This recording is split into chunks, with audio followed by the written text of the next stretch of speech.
Kia ora, namaste, sat shri akal, adab, vanakkam, kemcho, hello and welcome.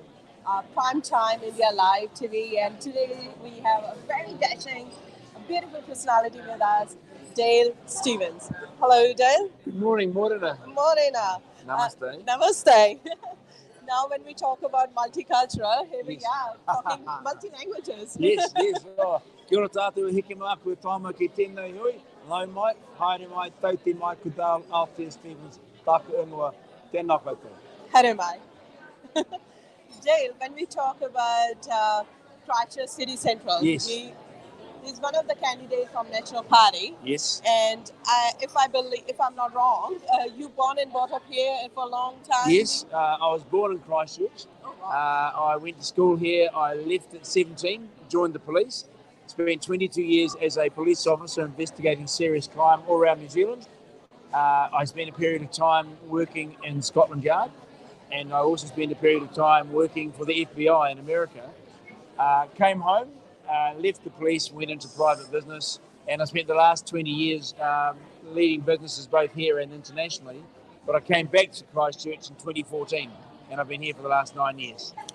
Wow, that's like, oh my God. Okay, first of all, police in New Zealand, and secondly, FBI. These are two words probably Indians get scared. We don't need to get scared though. No, we're all safe. We all safe. That's what we need, our Yeah. community to get safe. Yes. And you just mentioned that you started your business as well, so you Yes. know the background of current situation. Yes. I'll be on the straight point. Yes. During COVID, I think the local businesses suffered a lot. Yes, we did. We did. And after COVID, now we're talking about crime rate increasing every day, Yes. Yeah. day by day. It's even if we say talking about crime rates or stealing cars, Yes. nobody feels safe in New Zealand anymore. No. And look, this is real. I'm quite embarrassed for our country because for so many of the people listening today, immigrants to New Zealand probably thought they were coming to a safe place, but at least we get a cup of coffee and a tea. Thank Yes. you. Very good timing. Yeah, you would have thought you were coming to a safe country. Unfortunately, so what happened during COVID, the country got locked down, businesses really struggled, and we own a business maybe 400 metres from here. We had to close down, we struggled. Once COVID was over and the country started to open up again, the crime rate has gone exponential. And now we have a situation where young people are committing crimes almost to gain notoriety. They live stream themselves committing ram raids.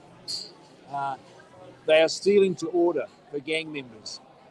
So as a society, we've got to say enough, no more, because we deserve a safe society for our young kids to grow up in, for our elderly people to enjoy their retirement, and for our businesses to grow and thrive and be prosperous for all of our families. So we've got to get on top of crime. Yes. Because when we selected New Zealand, Yes. I still believe our country is one of the peaceful countries. It used to be in the Yes. newspapers as well. Yeah.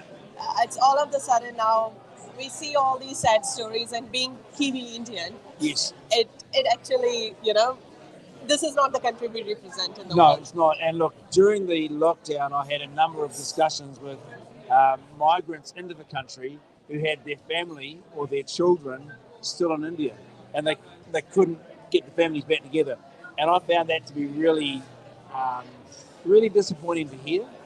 And so one of the things that we have released is a policy now around migrant families to encourage those families to come in on 5-year visas plus another 5 years to give families a chance to, settle down, to look at what this is like. And so if you came over to New Zealand and your parents go, I wonder if that's what we should do, the visa category we'll bring in will allow your parents to come over, try for themselves, spend some time with you, especially with your young ones, and then in due course make that decision whether this is what they want to do and make this place home.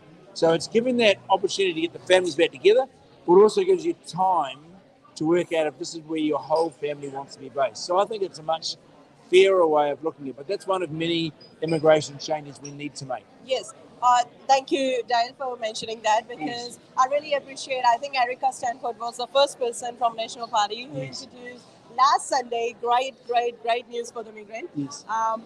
And when we talk about our values of family, in India, we are completely different, probably a little bit different than usual.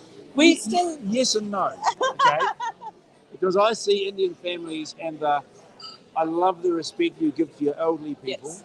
and the way your elderly people become very much an integral part of bringing children up. That's the Māori way of life. Yes. Absolutely. So we have an interesting dichotomy in New Zealand where we have Māori communities where the family is a bigger unit Yes. and they work much more together, but the non-Māori are more, it used to be called that sort of nuclear family, mum, dad and the kids, and that was a tight group. So best that while I talk, you drink your coffee. Oh, yeah. Thank you. So when I look at the Indian culture, Yeah.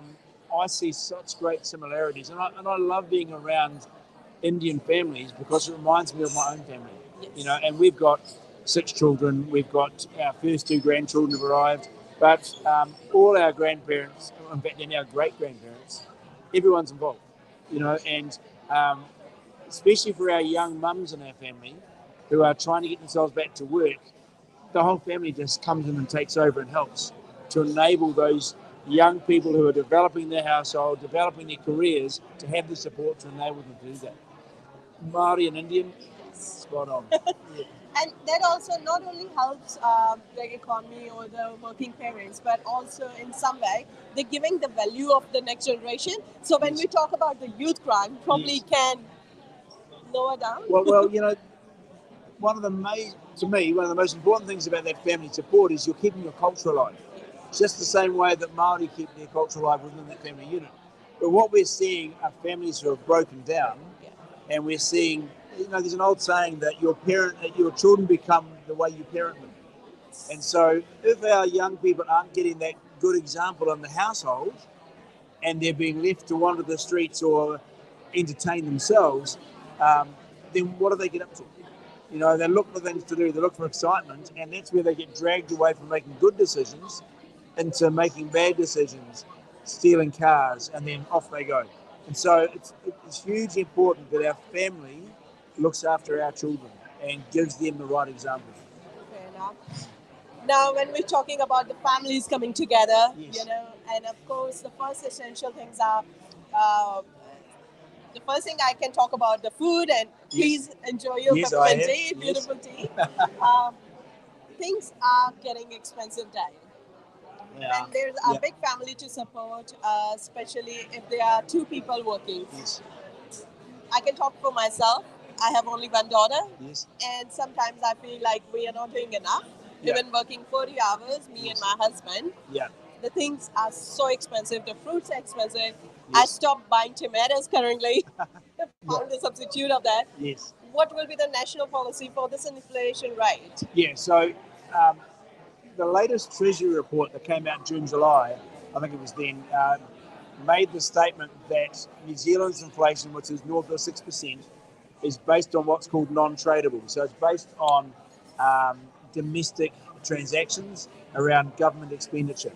So yes, there's an effect from overseas fuel prices, but the majority of our inflation in New Zealand is around government spending. So we've made it very clear, we will come into government and we will control government spending and we'll set budgets just like any business does. You set your operating budget and you stick to your budget.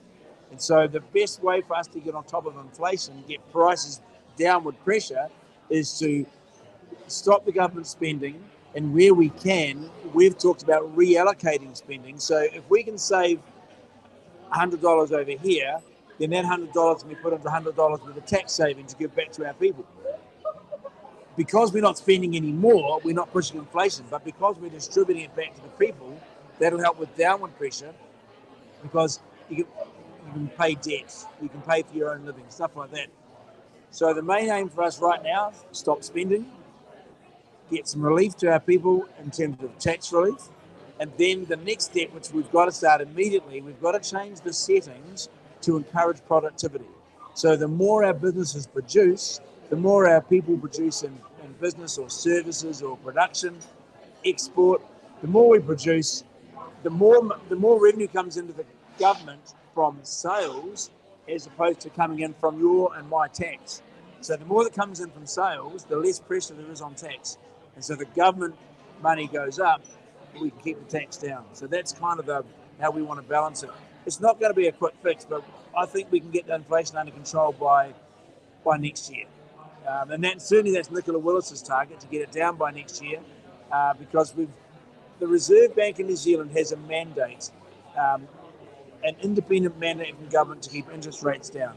And so we're going to be very clear with the Reserve Bank. Your sole target is to get inflation back under 3% as fast as you can. Because I know the people who have mortgages to pay and the interest is on. It's just a part of cycle. Yeah. Yes. And a single difference create hurricane from the other side. That's a saying, right? Yeah. Yes. I'm not really good with the English, but you're doing okay. Better than my Indian. But thank you, Dale. Is there any message you would like to say to our viewers today? Yeah, look, I think it's really important that we understand that, yes, the country's been through tough times. But most importantly, this, in my view, is still the greatest country in the world.